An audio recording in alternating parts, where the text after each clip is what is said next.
Hey everyone, I'm Jamie Proviance, and today I'm grilling pork and pepper kebabs with a traditional Spanish marinade. I just love this recipe. It works out great every time. And what I want to do now is show you why it works so well. First thing is that the meat is really tender and juicy. For it to be that way, your first step is actually to remove what's called the silver skin. You can see it right here. It's this thin layer of connective tissue that is as tough and rubbery as, well, rubber bands. So you need to get this off initially.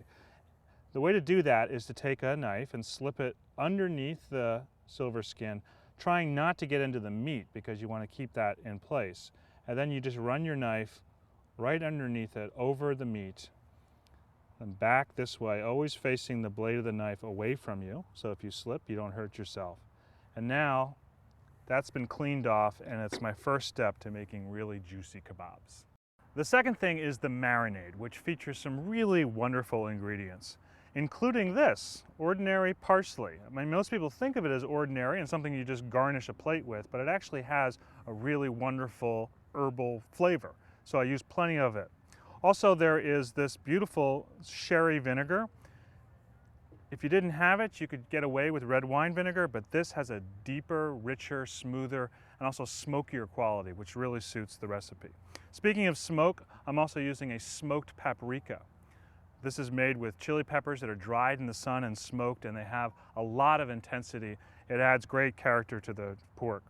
Cumin also has a smoky, earthy quality. Garlic is always welcome in Mediterranean food. And then, of course, salt. Salt is the most important seasoning on the planet.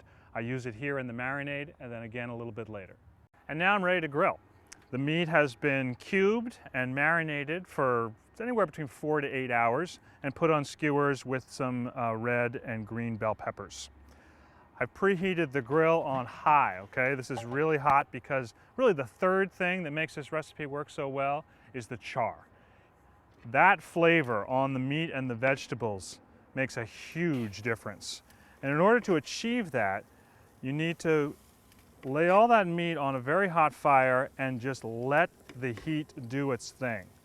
A lot of people at this point have a temptation to start fiddling with it, turning the skewers around, and that doesn't do you any good because it robs you of the potential of a really deep, beautifully charred surface. So I'm going to close the lid and let it go for at least 2 or 3 minutes until I see deep, dark brown flavor. So there you have it. Just pay attention to those 4 things, right? You want to clean the meat, remove that silver skin so it's nice and tender. You want to marinate it in some fabulous ingredients.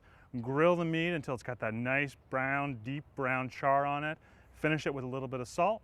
You've got yourself some fabulous pork and pepper kebabs.